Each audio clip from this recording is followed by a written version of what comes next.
There's no denying it, I have a lot of Hot Wheels cars.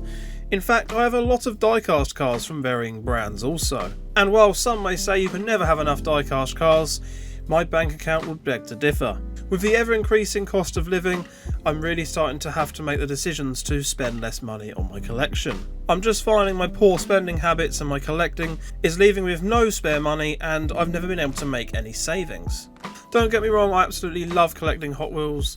Unfortunately, sometimes we just have to make changes. Especially given the fact that some of the cars I purchase I only really buy for the YouTube content.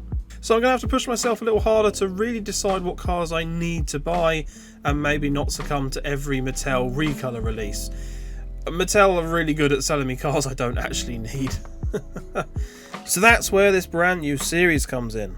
To try and save money and still get the content I enjoy making, I'm going to be starting a Will I Buy series. We're going to be taking a look at new cars that are to be released, taking a look at all their features, the cost, if they're carded or an acrylic box, whether they're new or recasted cars, all sorts of things. Basically, any information I can think about the car, I'm going to compare it and put it in a sort of a tier list.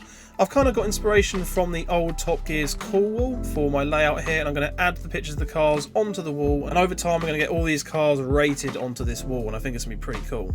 Obviously this is going to be heavily opinionated, it's going to be my opinion on each car, so this may differ from yours, but this could spark some interesting debates in the comments down below about each car, and I'll be really looking forward to read it.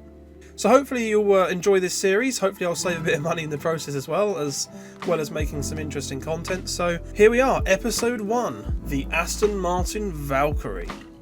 So let's get into it. It's up for $20 or £24, and it is on both websites. If you're wondering what I mean by that, it is on both the US site and the UK site as well. So that means me and my fellow UK collectors can get it quicker and cheaper. Slightly. So already there is a positive. This car is one of the Elite 64 range, so it's going to come blistered with the usual Elite 64 design. So being Elite 64, this car is also a little bit cheaper, however it seems to be the new upped price. They used to be 20 quid, now they're 24.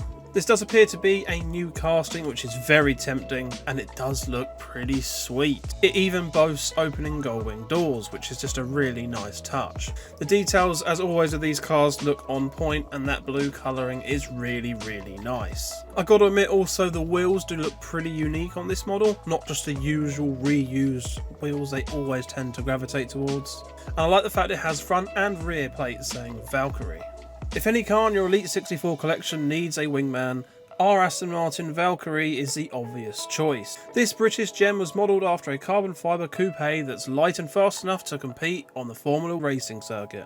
Fortunately, our edition is not restricted to racetracks. The opening gull-wing doors make it our first ever Elite 64 release with moving parts. So yeah, the fact it's British and the fact it's the first Elite 64 with moving parts is really quite tempting.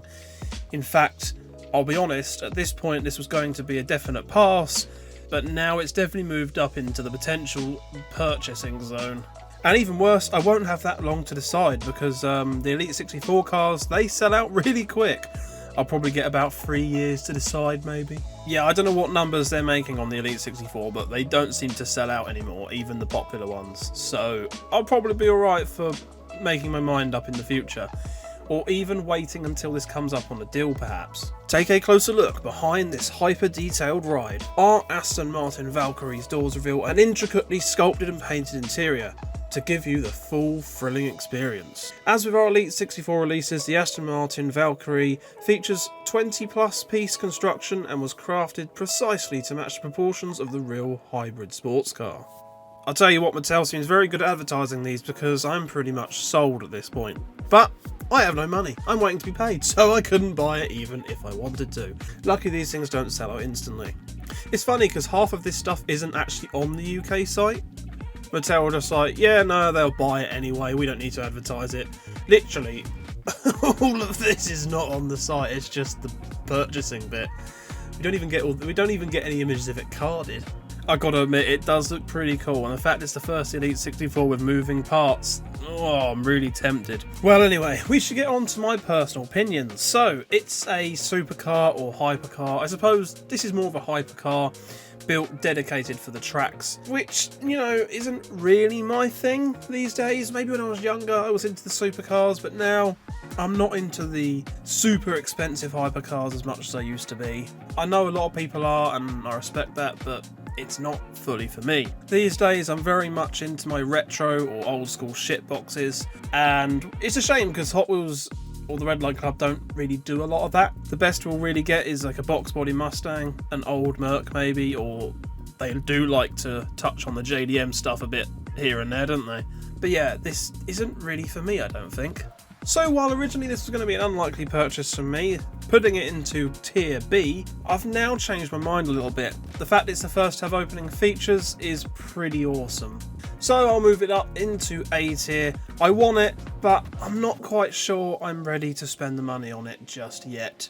It's an Elite 64 car, so hopefully it will stay up for a little while and maybe we can get it on an offer at some point. Or better still, maybe another car release that I really want and I can add it on later on to save a little bit on shipping. So there we have it. Are you going to be picking up this car yourself? What do you think of my opinions on this? Do be sure to check out the comments down below. I hope you're all going to enjoy this new little series. But yeah, if you want to help me out, be sure to like, sub and share me around and all that amazing stuff. Maybe one day I won't have to worry about all this money stuff and I can buy all the releases, but that's going to happen. Cheers for watching. I'll see you in the next one.